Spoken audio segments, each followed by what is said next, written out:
Hi friends, welcome to God is great 73కి స్వాగతం. Friends, మీరు కొత్తవారు కనుకైతే నా ఛానల్ని సబ్స్క్రైబ్ చేసుకోండి ఫ్రెండ్స్. నేను పెట్టిన ప్రతి వీడియో మీకు నోటిఫికేషన్ వస్తుంది. అలాగే పక్కనున్న బెల్ ఐకాన్ నొక్కి లైక్ చేసుకోండి ఫ్రెండ్స్. ఇక మన వీడియోలోకి వెళ్దాం. బ్రహ్మంగారు చెప్పినవన్నీ జరుగుతున్నాయి. 2041 సంవత్సరంలో 7 కోట్ల మంది దుర్మరణం. బ్రహ్మంగారి కాలజ్ఞానం గురించి మనకందరికీ తెలిసిందే. కొంతమంది బ్రహ్మంగారి కాలజ్ఞానాన్ని తేలికగా తీసి పారేస్తుంటారు. అలాంటి వారికి కాలజ్ఞానంపై ఎటువంటి అవగాహన లేదు. బ్రహ్మంగారు చెప్పినవన్నీ కూడా జరుగుతూనే ఉన్నాయి. గత సంవత్సరంలో జరిగిన వింత విషయాలు కాలజ్ఞానంలో ఉన్నాయి. ఈ సంవత్సరంలో జరగబోతున్న విషయాలను బ్రహ్మంగారు ముందుగానే చెప్పారు. ఆ మహర్షి చెప్పిన విషయాలను మళ్ళీ ఒకసారి మనం స్మరించుకుందాం. బ్రహ్మంగారు ముందే చెప్పిన విషయాలు. బ్రహ్మంగారు కాలజ్ఞానాన్ని ఒకేసారి చెప్పలేదు. వేరు సందర్భంలో వేరు మనుషులకు చెప్పారు.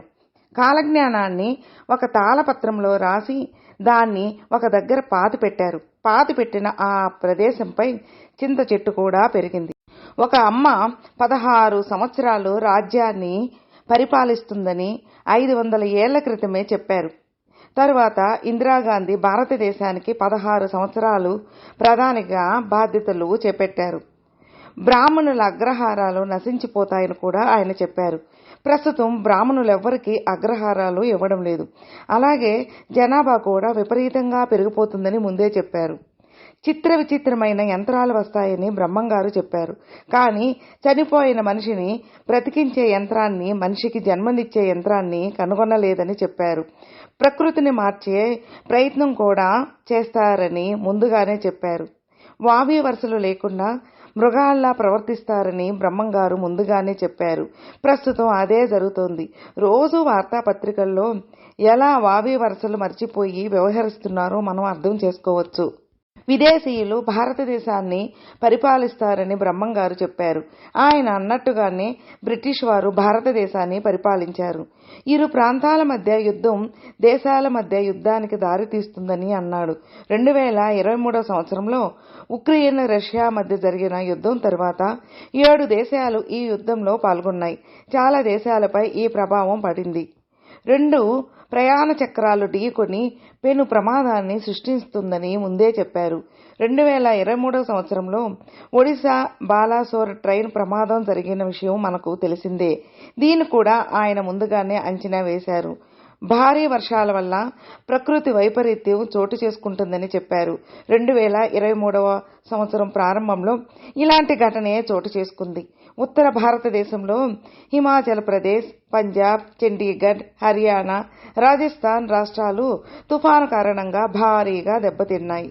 రావణ కాష్టాల కల్లోలం రేగి ఆ రాజ్యం కుప్పకూలేను అని బ్రహ్మంగారి కాలజ్ఞానంలో ఉంది. శ్రీలంకలో మౌలిక సదుపాయాలు కరువై సివిల్ వార్ వచ్చిన విషయం మనకు తెలిసిందే. అడవి మృగాలు దేవాలయ ప్రాంగణంలో ప్రవేశించి మనుషులను చంపుతాయని చెప్పాడు. ఇలాంటి సంఘటన చాలాసార్లు జరిగిన విషయం తెలిసిందే. మధ్య తూర్పులో యుద్ధాలు చేసి పసిపిల్లల ప్రాణాలను బలిగొంటారని చెప్పారు. పాలస్తీనా ఇజ్రాయెల్ యుద్ధంలో లక్షల మంది చిన్నారులు ప్రాణాలు విడిచిన విషయాన్ని మరువద్దు. 5000 ఏళ్ల తరువాత కాశీలో ఉన్న గంగ మాయమైపోతుందని అన్నాడు. ప్రస్తుతం గంగ పరిస్థితి దారుణంగా ఉంది. వ్యర్థాలు ఎక్కువగా పేరుకుని పోతున్నాయి.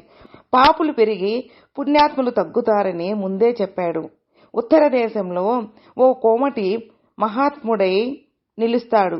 ఆ కోమటి గాంధీ అన్న విషయం మనకు తెలిసిందే.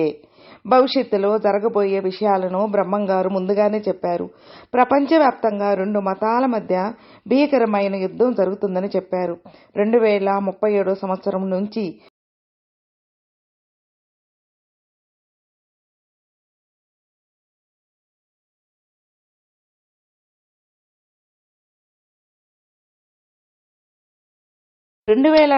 సంవత్సరంలో కాశీలోని గంగలో నీళ్లు ఉండవని చెప్పారు.